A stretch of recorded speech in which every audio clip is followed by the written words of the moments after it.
저는 목회가 이제 올해 약 한 30년째 되는데, 먼저 이제, 저는 첫대로서 저희 집안 가문에서 처음 교회를 다녔고, 그래서 목회자가 될 마음이 뭐 일도 없었는데, 어찌됐든 하나님이 은혜 가운데 이제 목회자까지 됐고, 그래서 목회를 한 15년 하면서, 고민에 빠졌어요. 어떤 고민에 빠졌냐면, 어찌되어졌든지 간에 사람이 안 바뀌는 거에 대해서 제가 이제 고민이 됐어요. 왜 안 바뀔까? 우리가 부흥회를 하고, 우리가 수련회를 하고, 여기 연세 드신 분은 다 막 그냥 여름 산상수훈에 에어컨도 없이 그냥 땀 뻘뻘 흘리면서 은혜를 분명히 받았는데, 왜 그 은혜가 시간이 지나면 추억으로 남을까? 그러니까 저는, 제 부모나 주변의 교회를 안 다녔기 때문에, 저도 똑같더라는 거죠. 분명하게 금식을 하고, 철야도 하고, 산기도도 하고, 작정 기도도 하고 부흥회도 다니고 은혜도 받았는데 왜 이게 변하지 않을까에 대한 제 나름대로 이제 숙제가 생긴 거예요. 그래서 저는 신학교 다니면서부터 그냥 전국을 찾아다녔어요. 그러니까 제가 혼자 하는 것보다는 이미 한 영역에 깊게 우물을 판 20년, 30년씩 기도면 기도, 뭐 금식이면 금식 이런 분들을 찾아다니면서 우리의 부모나 영적인 이와 같은 걸 모르기 때문에 그렇게 수년을 찾아다니는데 너무 좋았어요. 근데 이제 문제는 제가 안 바뀌는 거예요. 또 하나는 내 자식도 내 아내도 바꿀 수가 없는 거예요. 그럼 또 다른 영혼에 대한 책임감이 부담이 되는 거예요. 분명히 하나님은 살아있고 성경은 사실인데 왜 안 바뀔까에 대한 이 고민들로 출발이 되어져서 제가 목회 한 15년 그 전후됐을 때 과연 목회를 해야 될까? 왜냐하면 다른 영혼을 책임져야 되니까. 이게 다른 것도 아니고 영혼이 죽고 사는 문제를 다뤄야 될 목회자로서 제가 해답이 없는 거예요. 그래서 저는 제 수준 안에서 나름대로는 했기 때문에 돌아본 거예요. 어떻게 해야 될까? 그러다가 이제 제가 쭉 제 자신을 돌아봤을 때, 내가 성경을 안 읽었구나. 그래서 제 딸이 지금은 34, 아들이 32인데 이 아이들이 고등학교 들어갔을 때 모아놓고 아빠가 3년만 성경 읽어보고 안 되면 아빠 돈 벌게. 그래서 3년만 더 기다려줬으면 좋겠다. 그래서 제가 이제 교회에서 3년 동안에 저는 본래 청년 때 기도만 했고 주로 그런 은사나 이런 쪽에 많이 빠져 있다가 이제 그거에 대한 어떤 한계점이 왔는데 뭘 어떻게 해야 될지 모르겠더라고요. 그래서 이제 성경을 제가 일주일에 집에 하루 가게 되어지고 그냥 교회에서 먹고 자고 하면서 장례식, 결혼식, 심지어는 우리가 말하는 노회 뭐 이런 데도 안 갔어요, 그냥. 왜냐면 이게 지금 제 방향이 설정이 돼야 되는 거니까. 그래서 제가 이제 눈 뜨면 성경 읽고 졸리면 자고 기도도 안 했어요, 그냥. 히브리어나 헬라어, 영어 성경도 아니에요. 그냥 한글로 된 걸 그냥 읽었어요. 저는 어디 가서 통독을 한 것도 아니고 통독을 가본 적도 없고 그냥 성경을 읽어야 되겠다는 감동이 돼서 읽기 시작했는데 막 6개월, 1년 지나도 이게 어떻게 해야 될지 모르겠는 거예요. 그렇다고 이제 돌아갈 수도 없잖아요. 자녀들하고 약속도 했으니까 가야 되고. 그러면서 1년 조금 지나면서 왜 사람이 안 바뀌는지, 뭐가 문제인지를 이제 하나 둘씩 성령의 어떠한 기록된 말씀, 내가 무엇을 환상을 보았다든지 뭐 이런 것들이 아니라 기록된 말씀을 가지고 이거를 설명할 수 있게 되어진 거예요. 그래서 제가 3년 정도 성경을 읽었을 때 많은 사람들이 이제 뭐 하냐고 왔을 때 그냥 성경 읽는 거 말고는 없다. 그러면서 이제 한 사람 한 사람 모여들면서 그 3년 동안에 정리되고 깨달아진 것들을 이제 한 사람 두 사람 가르치다가 전국의 부산, 울산, 광주, 전라도 광주, 인천, 서울 5군데를 목회자나 리더들을 모아놓고 이제 그냥 자비랑 훈련을 시켰어요. 3년을. 그랬더니 하나님은 3년을 더 하라고 해서 제가 3년을 더 하고 도합 한 9년을 하고 나니까 이제 성서공회나 장절이 없는 성경책을 만들어서 이제 성경을 읽게 되어지는 이런 시간들을 가졌어요. 그래서 저는 이거를 제가 주일학교나 중등부나 청년이나 목회자나 장년부나 제가 어디서 카피한 것이 아니라 그냥 제가 그 목회 15년의 그 바탕 밑에서 또다시 15년을 성경을 읽은 거예요. 그러면서 하나씩 하나씩 경험하고 체험하고 이런 것들이 되어진 것들이에요. 그래서 제가 여러분에게 지금 또 마치 통독한다 그러니까 너무나 감사하고, 그래서 이제 제가 첫 번째 깨달은 것이 무엇이냐면, 이 마태복음에 보시면 무엇이냐면 밭의 종류가 4개가 있다는 거죠. 길가, 돌짝, 가시밭. 여기는 일반 농사법에서도 여기는 어떻게 되냐면 이제 열매가 없는 거죠. 좋은 밭에 좋은 씨를 뿌려야 열매가 맺히는 거고요. 근데 마태복음 13장 보시면 19절 보세요. 아무나 천국 말씀을 듣고 깨닫지 못할 때는 악한 자가 와서 그 마음에 뿌려진 것을 빼앗나니 이는 곧 길가에 뿌려지는 것이요. 말하자면 이것을 어디로 끌고 오냐면 예수님이 마음의 종류가 길가가 있고 돌짝이 있고 가시들가 있고 좋은 밭이 있다라는 거예요. 그러니까 이스라엘의 농사법을 가지고 와서 곧바로 사람의 마음의 종류가 4가지라는 거죠. 제가 왜 사람이 안 바뀌나는 첫 번째를 찾은 것이 이 말씀이었어요. 무릇 지킬 만한 것보다 너의 마음을 지켜라. 생명이 그런 이유에서 난다. 마음이 모든 걸 결정하는구나. 그래서 우리 안에는 길가와 돌짝과 가시 마음이 있는데 여기에 어떤 말씀을 뿌려도 여기는 열매가 없는 거예요. 자연계의 그런 것처럼. 왜 성경은 4가지의 마음의 종류가 있다고 했을 때 은혜를 받고 눈물 콧물을 흘릴지라도 그것이 열매가 없다라고 지금 성경은 얘기하는 거죠. 그것을 뭐라고 표현하냐면 19절에 아무나 천국 말씀 듣고 깨달지 못할 때는 악한 자가 와서 그 마음에 뿌려진 것을 빼앗나니 이는 길가에 뿌려진 자요. 돌밭에 뿌려졌다는 것은 말씀을 듣고 즉시 기쁨으로 받되 그 속에 뿌리가 없어 잠깐 견디다가 말씀으로 한란이나 박해가 일어날 때 곧 넘어지는 자요. 그러니까 원수가 도둑질해 가든지 은혜는 받았지만 한란이나 박해가 일어나면 그 말씀을 빼앗기는 거고, 가시떨기는 세상 염려, 재물, 유혹에 맡겨서 결실하지 못하는 거죠. 그러니까 우리가 아무리 눈물 콧물 흘리면서 은혜를 받았을지라도 그 은혜는 우리 마음이 어딘지는 모르지만 이 마음에 그냥 씨앗이 안에 떨어지는 거예요. 그러면 자연계 안에서도 이 씨앗이 떨어지면 뿌리를 내고 땅을 뚫고 오는데 씨앗의 겉껍질이 깨지는 것도 굉장히 중요한 거죠. 그래서 이 겉껍질에 하는 이 겉껍질이 이 씨앗의 영양분이 되어서서 이 땅을 뚫고 나오는 것도 보통 일이 아니다. 그러면 뚫고 나온다고 해서 바깥들은 저절로 자라는 게 아니라 비바람과 날짐승과 온갖 일들이 자연계의 문제로 벌어지는 거죠. 그걸 견뎌서 잎과 줄기가 나고 꽃이 핀다고 해서 되는 게 아니라 그 나무는 반드시 열매를 맺어야 되는 거죠. 그러니까 씨앗 하나를 심었는데 30배, 60배, 100배 지나가는 은행나무를 보면 몇백 개가 들린 거죠. 씨앗 하나가 그런 거예요. 그러니까 자연계 안에서도 이런 과정이 필요하듯이 우리의 영적인 마음에 실제 하나님의 말씀에 씨앗이 뿌려졌을 때 이것도 30배, 60배, 100배의 열매를 거둬야 되는데 왜 안 되느냐 하면 이걸 원수가 도둑질해 갔든지 아니면 내가 그 말씀에 불순해졌든 어찌됐든지 간에 길가나 독자가 가시밭에 하든 이런 상황이 벌어지면 이 열매를 맺지 못하는 거죠. 그러니까 두 번째로 좋은 땅에 좋은 씨를 뿌려놓으면 농부가 가을 되면 저절로 추수할 수 있냐는 거예요. 자연계도 물이 없으면 가뭄이 들면 물을 퍼날려야 되고 그것에 병충해가 들면 그에 걸맞는 거기에 필요한 농약을 쳐야 되는 거죠. 그래서 그것이 1년의 양식이 되고 그 당시에 종자가 되는 거죠. 가장 좋은 건 내년에 심을 종자가 되어지는 거죠.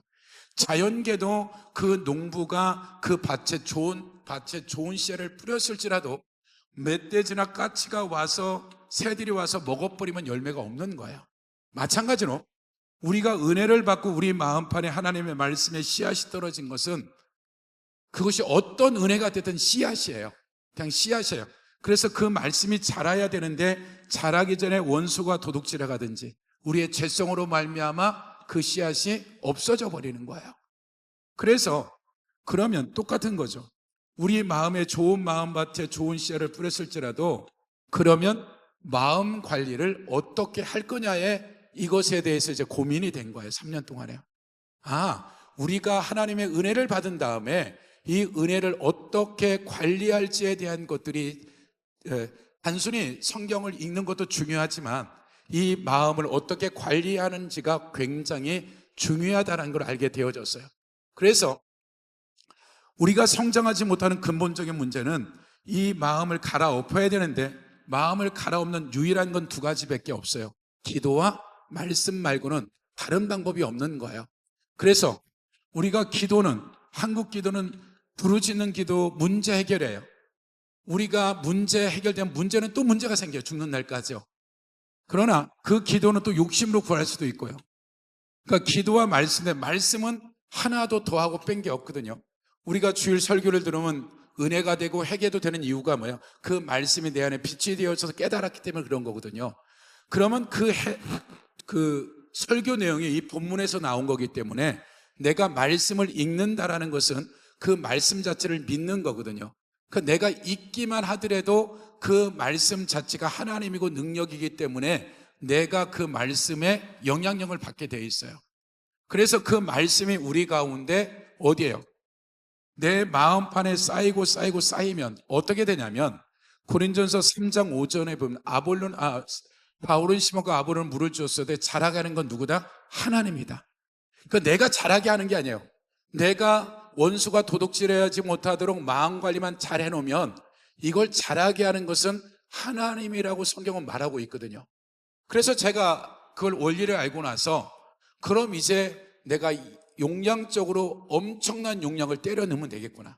왜? 내가 이걸 도둑질하지 못하도록 내가 이걸 관리만 잘하면 이것이 자라날 수밖에 없고 내가 자라게 하는 것이 아니라 하나님이 자라게 하는 거니까 그래서 저는 무식할 정도로 그냥 계속 말씀을 그냥 졸리면 자고 눈 뜨면 서 있고 이 일을 그냥 3년을 한 거죠.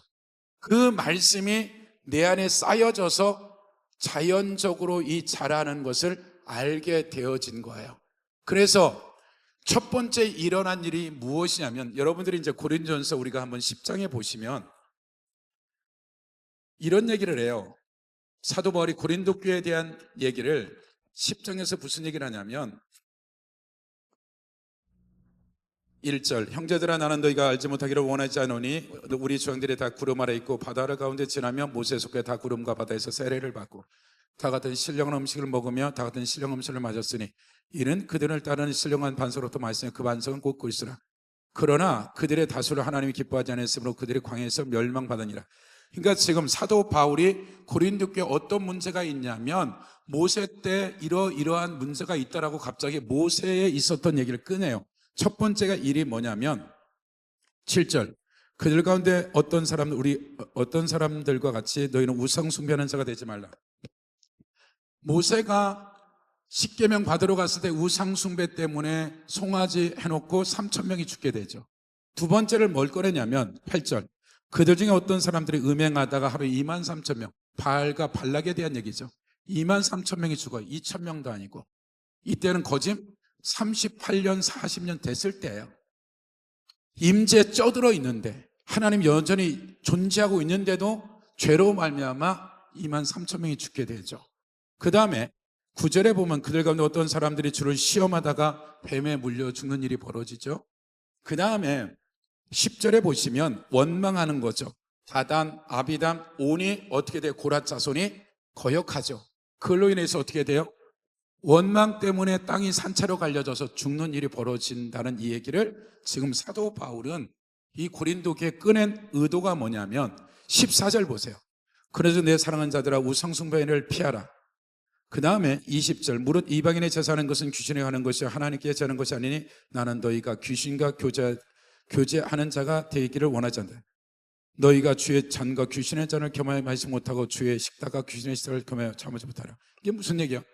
지금 우상 숭배를 갖다가 고린도 교회는 그들이 제사를 지나는 이 모든 것들이 뭐다? 우상 숭배로 연결시키는 거야. 고린전서 5장에 보시면 5장 1절 너희 중에 심지어 음행이 있다 하는 들으니 그런 음행은 이방인 중에 없는 것이라 누가 그 아버지 아내를 취했다느냐. 이게 무슨 말이에요? 그 아들이 아버지와 계몽과 같이 음행을 실제 간음을 행하는 거죠. 이걸 보고도 교회가 가만히 있는 거죠. 그럼 말하자면 고린도 교회에 있었던 이와 같은 문제를 다 끄집어내는 거죠. 그러면서 지금 고린도 교회가 어떠하다? 모세 때와 예수 그리스도의 피로 구원받은 이들이 지금 이와 같은 문제가 생겼다라고 지금 얘기하는 거예요. 그러면 고린도 교회 고린도서 3장에 보면 왜 이런 일이 생겼냐는 거예요. 왜? 지금 모세 때 있었던 일이 예수 그리스도의 피로 구원받은 고린도 교회가 왜 이런 일들이 벌어질까라는 거예요. 3절에 보면 3장 1절에 보면 형제들아 내가 신령한 자들을 대함같이 너에게 말할 수 없어 육신에 속한 자 고리스 안에서 어린아이들 대함같이 하노라. 육신에 속한 자는 뭐예요? 구원은 받았지만 아직 육신의 사랑 믿지 않는 자가 똑같다라는 거죠. 그러니까 지금 고린도 교회가 이런 일이 벌어진 것은 이유가 뭐다? 어린아이다. 구원은 받았지만 성장하지 못하면 절대로 성정이 저절로 되지 않죠. 하나님의 말씀과 기도에는 성장할 길이 없거든요. 그러니까 20년, 30년 교회를 다닌다고 성장하는 것들이 아니라 실제적으로 우리의 겉사람이 있고 속사람이 있는데 이 속사람이 실제적으로 자란다라는 거예요. 근데 고린도 교회에 이런 문제가 생긴 본질적인 이유는 뭐다? 어린아이 신앙이기 때문에 이런 일들이 생기는 거죠. 예를 들어서 우리가 은사를 받았을 때 갓난아이가 눈을 떠서 뭔가를 봤을 때 그 어린아이는 다 입으로 들어가요. 아스피린이 되어졌던 면도칼이 됐던 유리가 됐던 다 입으로. 왜? 분별력이 없으니까. 본다라는 것이 그런 거예요. 훈련받지 않으면 그것이 도리어 엄청난 사고를 치게 되는 거죠. 예를 들어서 지금 고린도서 11장을 한 번만 보세요. 11장 무슨 얘기하냐면 이제 성만찬에 대한 얘기를 해요. 11장 20절 그런즉 너희가 모여서 주의 만찬을 먹을 수 없으니 이는 먹을 때 각각 자기 만찬을 먼저 갖다 먹으러 어떤 사람 시장하고 어떤 사람 뭐한다? 취한다.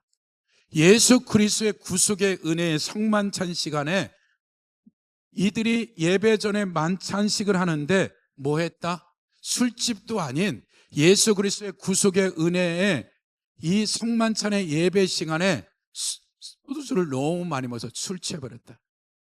그래서 쭉 내게 밑에 보시면 28절, 27절, 11장 그러므로 누군지 주의 떡이나 잔을 합당하지 않고 먹고 마시는 자는 주의 몸과 피에 대하여 죄를 짓는 것이라. 사람이 자기를 살기 구해야 이 떡을 먹고 이 잔을 마실지니 주의 몸을 분별하지 못하고 먹고 마시는 자는 자기 죄를 먹고 마시는 것이라. 그러므로 너희 중에 약한 자, 병든 자 적다 많다? 많다. 예수 그리스도의 핏값으로 구원받고 성령을 받은 이들이 지금 뭐하다? 육신이 약하고 영적인 것이 약해지고 그들이 이것이 회개하지 않으니까 육신이 병들고 영이 병들고 그 다음에 잠자는데도 적지 않다는 것은 내가 너희 연한을 80, 100세를 살게 했는데 죄가 관영해져서 50에 죽고 30에 죽는다라는 거 지금. 고린도 교회가 그들이 예수 그리스도로 그러니까 천국 못 간다는 얘기는 아니에요. 그들에게 있어 이 땅에서의 이 축복된 것들이 지금 우상숭배, 음행시험 가장 큰 얘기만 지금 하고 있는 거죠. 이게 고린도 교회 실제적인 벌어진 본질적인 이유는 뭐다? 우리의 어린아이 신앙 때문에 이런 일이 벌어졌다라고 사도 바울은 지금 얘기하고 있고 그가 지금 이와 같은 걸 지금 얘기하고 나서 11장에 성만찬으로 딱 정리해버리는 거예요. 그리고 고린도 후서에 가서 속사람의 지각이 생긴 사도 바울이 이 고린도 교회의 심각한 문제를 그 하나님이 주신 속사람의 지혜를 가지고 어떻게 고린도 교회 문제를 해결하는지가 고린도후서 1장서부터 13장까지의 내용이에요. 그러니까 은사에 대한 얘기가 아니에요. 우리가 고린도서 1장에 한번 보시면 1장 18절에 보면 십자가의 도가 멸망하는 자들의 미련한 것이요 구원받은 우리에게는 하나님의 능력이라. 그러니까 1장에서는 무슨 얘기하냐면 하나님의 지혜와 인간의 지혜에 대한 얘기를 해요. 그래서 십자가의 도가 하나님의 지혜. 왜 그래요? 십자가의 도는 억울하게 누명 써서 죽는 거예요. 죄도 없는데. 근데 십자가의 도가 종교 지도자들과 온 무리들이 백성들이 합쳐서 그 배후의 원수마귀가 충동시켜서 예수님을 죽인 거죠. 원수마귀는 죽이면 끝난다고 했는데 3일 뒤에 부활을 한 거죠. 그러니까 인간이 할 수 있는 자유의지를 빼앗지도 않았어요. 인간이 할 수 있는 모든 것, 원수 타락한 마귀와 모든 이들의 동원해서 예수님을 죽였는데 그것까지도 사용해서 인류 구속을 한 게 뭐다? 하나님의 지혜라고 지금 얘기하는 거예요. 그러고 나서 19절은 여러분들이 다음 읽어보면 알겠지만 기록되면 내가 지혜자들의 지혜를 멸하고 총명자 총명을 패라. 이것은 이사야서 29장 14절을 인용한 말이에요. 그러니까 이사야 1장에 보면 1장 2절 3절에 보면 유다 백성들이 지금 먹고 사는 데는 타워 팰리스에 살고 벤츠를 타고 다니고 통장에 100억 200억이 있는데 여름 별장 겨울 별장이 있는데 1장 2절부터 무슨 얘기예요? 야, 소도 나귀도 주인을 알아봐. 근데 너희들은 뭐예요? 소돼지보다 못하다라고 얘기해요. 우시아 때 그들이 솔로몬의 최고의 전성기를 누려요. 정치, 경제, 사회, 문화적으로. 근데 영적 상태는 소돼지보다 못한 거예요. 불신자들이 노아 때 어떻게 그렇게 홍수로 다 죽이냐? 그것을 뭐라고 표현하냐면 사르크스라 그래요. 하나님은 사람을 죽인 게 아니라 짐승보다 못한 인간을 쓸어버린 거예요. 그러니까 유다 백성들이 지금 안식일을 지키고 있고 절기를 지키고 있고 예배를 드리고 있는데 조속간에 그들의 영적 상태는 짐승보다 못하다라는 거예요. 그래서 그 9절 10절로 가보면 1장에 소돔과 고모라 같대요. 소돔과 고모라는 동성애의 정도가 아니에요. 수관은 한 거예요. 동물과 성적 행위를 한 거라. 누가요? 이방인이 아니라 유다 백성들이 그런 죄악을 저질렀다고요. 그러니까 지금 이 19절은 29장 19절은 인간의 지혜에 대한 얘기들을 하는 거죠. 그러니까 인간의 지혜가 어떤 거냐를 우리가 딱 하나만 봤으면 좋겠어요. 이사야서 한 번만 보세요. 그 당시에 기득권들과 종교 지도자들이 그들이 지혜가 이런 거라고 생각했던 거죠. 3장에 보면 3장 13절에 보면 여호와께서 변론하러 일어나시면 백성들의 심판하러 서시다. 여호와께서 자기 백성의 장로들과 고관들을 심문하시는 누구의 기득권이죠. 포도를 삼킨 자는 너희며 가난한 자에게 탈취한 물건이 너희 집에 있도다. 어째 너희가 내 백성을 짓밟으며 가난한 자 얼굴에 맷돌질하느냐. 기득권 세력들이 뭐래요? 그 권세와 능력을 가지고 착취했다는 거예요. 가난한 자들을 맷돌질하고 빼앗아서 그럼 이걸 가지고 뭐 했냐면 16절 여호와께서 또 말씀하되 시온의 딸들이 교만에 느린 목정을 통하여 눈으로 다니며 아기작거리며 발로는 쟁쟁한 소리를 낸다 하시도다. 그러므로 주께서 시온의 딸들의 정설에 딱지가 생기게 하시며 여호와께서 그들의 하차에 드러나게 하라. 주께서 그 날개를 그 장식한 발목걸이 머리 장사 반달 귀걸이 발목걸이 얼굴 가리개 화관 발목에 티와 항암 호신부 반지 코글 뭐예요? 남편이 권력을 가지고 돈을 가꾸면 자식들 와이프와 딸과 자식은 온갖 사치로 방탕해버린 게 어떤 때다? 우시아 요담 아하스 시시기야 때라는 거예요. 이것이 지금 유다의 현 상태라는 거예요. 그러니까 고린전서 1장에 가보면 하나님의 지혜 십자가에 도와 인간의 지혜가 어떻다라는 것을 구절구절이 설명하지 않고 지금 고린도 교회의 영적 상태가 우시아 요담 8세기 때와 똑같다라고 이사야서 한 구절로 가늠한 거죠. 그 한 구절을 누가요? 고린도 교회 리더 중에 한 명가 회당장이던 그리스도인이 이 말이 무슨 말인지 아는 거예요. 다 설명할 수 없으니까 너희가 지금 하나님의 지혜를 쫓지 아니하고 인간의 지혜 유다 백성처럼 따른 것이 어린아이가 된 것이다. 그 어린아이의 결과가 지금 우상 숭배, 음행, 그들이 하나님 시험하고 원망하고 이런 일들이 실은 어디가?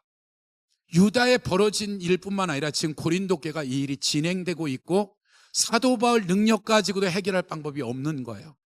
그러고 나서 우리가 한 구절 보면 1장 31절에 보면 기록된 바 자랑하는 자는 주 안에서 자랑함과 같게 함이라.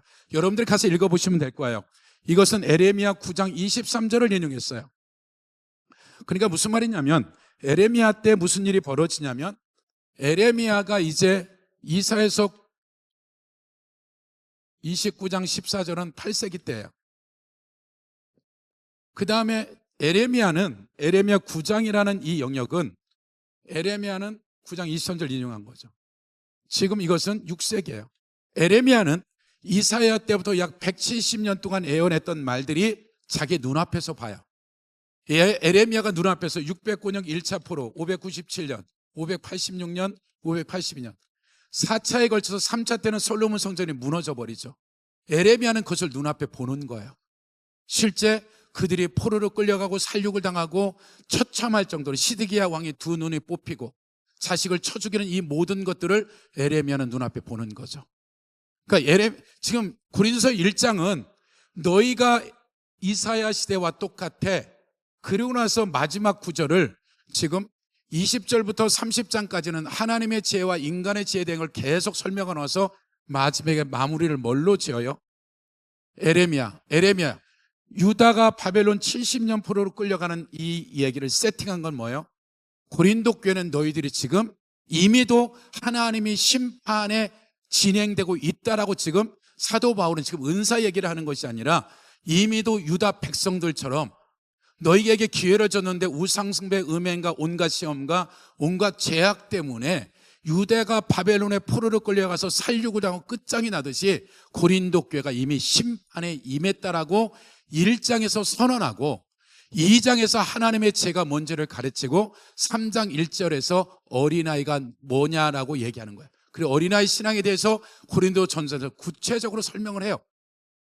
그러면 우리가 구원받은 이후에 우리가 지혜가 생겨야 되는 거죠. 그래서 이 지혜가 없으면 우리는 지각이 없으면 어린아이예요.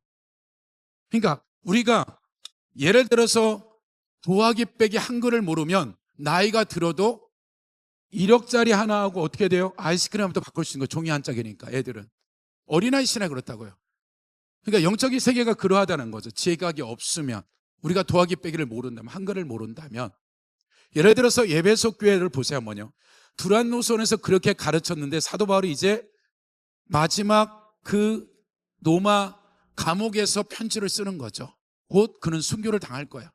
그러면서 1장 15절에 뭐라고? 이로 말미암아 주 예수 안에서 너희 믿음과 모든 성도를 향한 사랑을 나도 듣고 내가 기도할 때 기억하며 너희로 말미암아 감사를 끼치자니 우리 주 예수 그리스도 하나님 영광의 아버지께 지혜와 계시의 행을 너희에게 주사 하나님을 알았으면 좋겠다.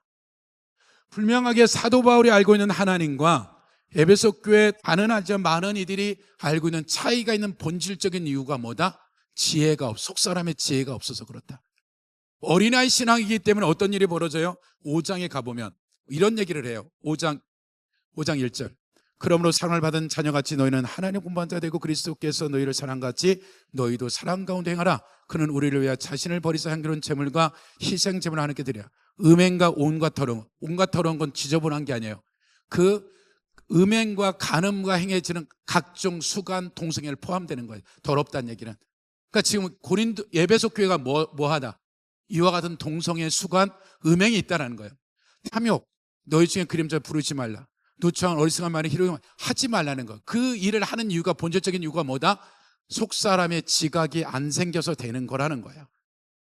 그래서 제가 이제 어찌되든 목회를 해가면서 제가 무엇을 보고 들은 것도 아니지만 말씀을 읽었을 뿐인데 이와 같은 부분들이 하나 둘씩 말씀에 대한 것이 깨달아져요. 왜냐하면 요한복음 14장 26절에 뭐라고 그래요? 요한이 그가 예수님한테 그 배웠던 그 공생의 기간 동안의 모든 것들을 알고 있죠. 오해에서 아버지께서 보내실 성령이 너를 가르치고 생각나게 할 거다. 말하자면 성령이 우리를 가르친다라는 거예요. 목회자를 통해서든지 성경모를 통해서도 개인 성령 읽기를 통해서든지 우리를 하나님이 우리 안에 계신 성령님이 가르치고 생각나게 한다라는 거죠. 그래서 여러분들이 이 말씀을 계속해서 영적 양식을 먹게 되어지면 이 양식이 자라서 무엇인가 되어지면 성경이 깨달아지고 알기 시작되어져요. 예를 들어 이런 거죠. 갓난아이가 엄마 젖을 먹고 이유식을 할 뿐인데 뼈가 어떻게 생기는지 아세요? 몰라요. 그냥 물이에요. 물을 먹었는데 얘가 키도 자라고 뼈도 자라고 머리카락도 자라고 어떤 성장이 생기는 거죠. 마찬가지로 여러분들이 히브리서 4장 여기는 한번 같이 보세요. 4장 12절에 보면 하나님의 말씀은 살아있고 활력이 있어 좌우의 날선 어떤 것보다 예리하여 혼과 영과 및 관절과 골수를 찔러 쪼개까지 하며 마음의 생각 뜻을 판단하나니. 그러니까 하나님의 말씀 자체가 능력이 있어요. 그러니까 하나님의 말씀은 영혼욕에 다 영향력을 미치는 거예요. 근데 요한복음 13장에 보면 2절에 보면 가룟 유다의 생각에 예수의 하려는 생각을 집어넣어요. 마귀가 뿔 달리고 와서 예수를 팔으라고 한 것이 아니라 이 생각 가운데 예수를 팔려는 것이 이제 계약서를 쓰고 돈을 받고 예수님 팔아먹고 죄책감에 빠져서 나중에 어떻게 된다? 자살한다. 그러니까 생각이 실제예요. 이 생각이 죄 아니면 진리예요. 그러니까 내 생각이 어디 있냐는 거죠. 그러니까 여러분들이 기도를 하든지 성경을 읽으면 이 성경을 읽는다라는 것은 하나님을 믿는다라는 거, 그 말씀을 믿고 읽는 거예요. 그럼 여러분들이 말씀을 첫 번째 읽으면 기도를 처음에 하면 일어나는 일이 뭐예요? 예수 그리스도의 보혈로도 없고 집중을 하더라도 잡념이 생긴다 안 생긴다? 생긴다. 그러니까 내 안에 합법적으로 들어온 뭔가 내 안에 생각에 영향력을 미쳤던 것들이 말씀에 빛이 들어가니까 그 어두움이 말씀에서 들어간 통로를 통해서 생각 가운데 나오는 거예요. 그래서 여러분이 첫 번째 해야 될 일은 그냥 소리내서 성경을 읽는 거예요. 초대교회에서 성경을 눈으로 읽는 것, 이건 제가 얘기한 게 아니라 눈으로 읽는 것은 음식을 차려놓고 구경하는 거래요. 음식은 먹기 위한 거예요. 그러나 성경을 소리내서 읽는 것은 음식을 먹는 거래요. 그러니까 여러분들이 음식을 딱 차려놓고 이것은 오늘 점심을 뭘 드셨는지 모르지만 김치찌개 아니면 장조림 아니면 콩나물 무친 김치, 그럼 여러분이 김치를 먹을 때 여기에 비타민C가 몇 프로 있는가 연구하나요? 안 하거든요. 그냥 먹으면. 워낙 하나님이 우리를 잘 만들어서 위에서 소화해서 그 독은 간에서 다 해독해서 그것을 알아서 잘 정해서 머리카락 만들 거, 피부 만들 거, 피 만들 거 다 만들잖아요. 그렇죠? 마찬가지예요. 육신의 양식이 그러하듯이 영의 양식은 우리가 먹으면 그 말씀이 어떻게 된다? 우리 안에서 자라게 될 것이라는 거예요. 그래서 여러분들이 첫 번째 해야 될 일이 뭐냐면 지금 90일 통독을 하면서 여러분들이 시간이 나면 또 시편도 읽었으면 좋겠어요. 시편이 짧으니까. 그래서 여러분이 그 통독을 쭉 해가면서 가장 많이 읽는 게 빠른 효과가 나타나요. 해보니까. 왜냐면 제가 이걸 이론으로 얘기하는 것이 아니라 주일학교, 중등부, 청년창 다 해봤어요. 임상을요. 그 15년을 해봤으니까 얼마나 데이터가 많겠어요.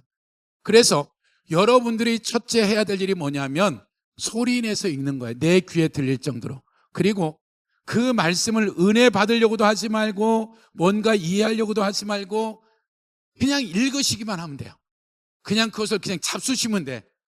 많이 먹어도 괜찮아요. 할렐루야. 그래서 여러분들이 가능하면 같은 시간 같은 장소에서 많이 드시는 게 좋고, 그런 장소와 시간이 안 되면 또 어떻게든 이 말씀을 여러분이 그냥 잡수셔요. 그것을 여러분들이 3주만 해보세요. 얼마나 많은 변화가 일어나는지. 그냥 바뀌어요. 그 말씀을. 여러분들이 예를 들어서 토요일 날 예식장에 비싼 뷔페를 300만 원짜리 먹으면 일주일간 밥 안 먹어도 된다. 할렐루야. 예? 예. 저한테 사람들이 보니 목사님 맥독했어요. 예, 그건 밥 몇 그릇 먹은 거와 똑같은 거예요. 신앙은 과거도 아니고 미래도 아니고 현재예요.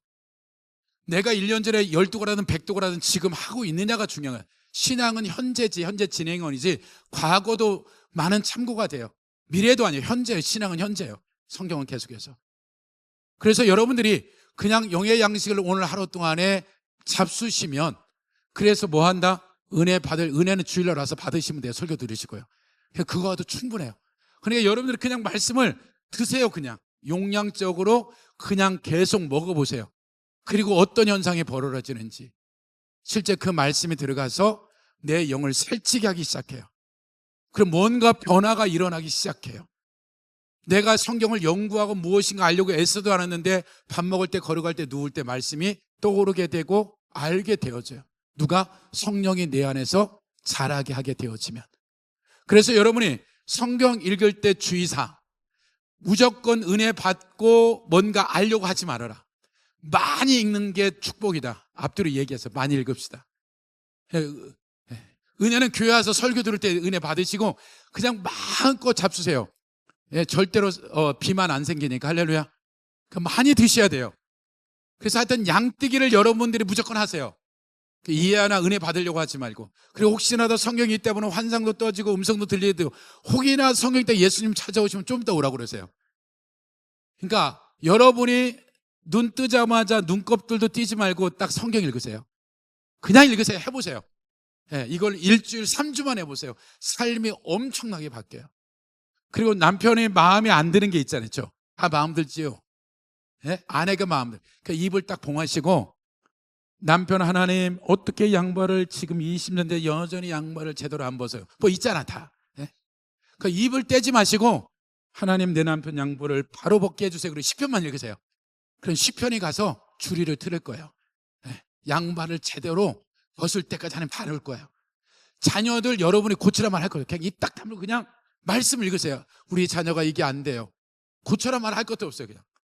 그냥 읽으세요. 그럼 그 말씀이 미국에 있든 소련에 있든 러시아에 있든 그 말씀이 빛의 속도로 초당 38,000km로 가서 그 말씀이 때려 부을 거예요. 그러니까 너무 편한 거죠. 내가 고생할 게 하나도 없어. 말씀만 갖다 부으면 그 말씀이 말에 안 들면 주리를 틀 거예요. 예, 눈썹을 뽑을 거고. 할렐루야. 그러니까 절대 스트레스 받으면 안 돼. 스트레스 받으면 뭐 한다? 그냥 시편을 읽는 거야. 하나님 아까 보셨죠? 아직도 못 고쳤어요. 그걸 여러분들이 해보세요. 어떻게 하나님이 역사하는지. 실제예요. 혹이나 여기 사업하려 어려워요. 그냥 시편 읽으세요. 하나님 이 말씀에 가서 이 사업의 문을 열게. 말씀의 위력이에요. 그래서 여러분이 은혜 받으려고도 하지만 그냥 읽기만 하면 돼요. 그러니까 이스라엘 백성이 하루 아침 9시, 12시, 3시에 간 거는 기도하러 선지에 나갔어요. 시편 150편을 그냥 읊줄인 거예요. 기도가 시편이었다고요. 그래서 여러분들이 또 하나 해야 될 게 뭐냐면 기도든 말씀이든 첫 번째 관문이 뭐다? 조롱과 싸우셔야 돼. 조롱과 지면 이건 안 열려요. 그러니까 조롱은 성경을 딱 잡았는데 졸리다 그러면 어떻게 된다? 얼음을 세포 갖다 놓고 무엇이하면서 하는 거예요. 그래도 안 된다. 그럼 세숫대야를 찬물을 갖다 놓고 위에 앉으세요. 그러니까 조롱과 이기면 그 다음 단계로 넘어가요. 조롱과 이기지 못하는 이거는 방법이 없어요. 그러니까 조롱 다음에 일어날 그 다음 현상이 뭐다? 조롱 다음에 일어난 일이. 네. 그러니까 여러분들이 조롱만 이기면 그 다음 달에 가는데 지장이 없어요. 그러니까 성경 읽거나 기도하거나 예배 드릴 때 졸린다. 예배 시간 중에 무조건 저 뒤에 가 서야 돼. 할렐루야. 예, 뒤에 서야 돼. 예, 다음 주도 혹시 졸리면 어떻게 된다? 저 서셔야 돼. 할렐루야. 그래서 여러분이 말씀 읽을 때 기도 읽을 때 졸리면 서든지 밑에 뭘 갖다 놓고라도 읽어서 조롬의 선을 넘으면 그 다음 단계 이제 열어지는 거예요. 너무 쉬운 거예요. 영어도 히브리어 헬라도 아니고 아람어도 아니고 뭐다? 한글 읽기만 하면 해요. 그럼 역사가 일어나요. 아멘. 너무 쉬운요. 통독을 하고 계시니 통독했다가 시편만 또 조금만 첨삭하시면 절편도 송편도 맛있는데 시편은 맛있다 맛없다? 맛있어요. 상상할 수 없을 맛. 이 맛을 보면 다른 거 못 먹어. 할렐루야. 그래서 여러분들이 지금 하고 있는 통독을 해가면서 이 시편을 읽기 시작하며 어떻게 변하는지를 여러분들이 경험할 수 있고 이 말씀의 양이 차면 지각이 생겨요. 지각이 생겨요. 내가 만들어내는 게 아니에요. 영의 양식이 들어가면 성령이 그렇게 우리를 성장시키기 시작해요. 그것이 여러분들이 양적으로 먹게 되면 돼요.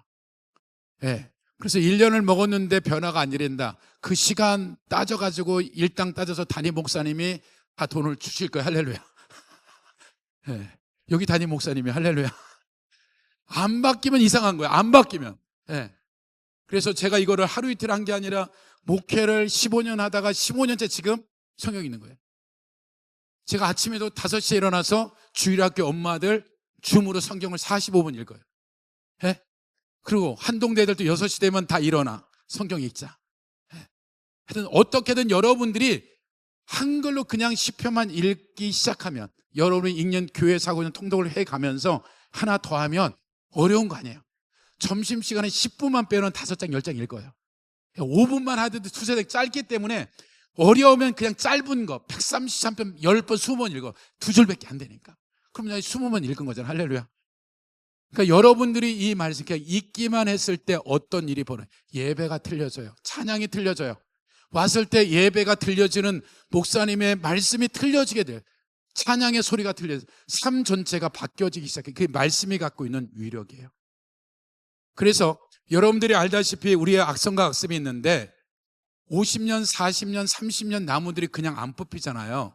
근데 2025년도에 식목일날 심은 건 지금도 뽑히죠. 1년밖에 안 됐지만. 그렇죠? 우리가 안 되는 부분이 태풍이 30년, 50년짜리 뽑아 제끼듯이 말씀의 위력은 이보다 더 커요. 내 악성과 악습을 하나님의 말씀의 양이 차면 그 말씀이 내 인생을, 내 가문을, 내 자녀를, 내 아내를 바꾸기 시작해요.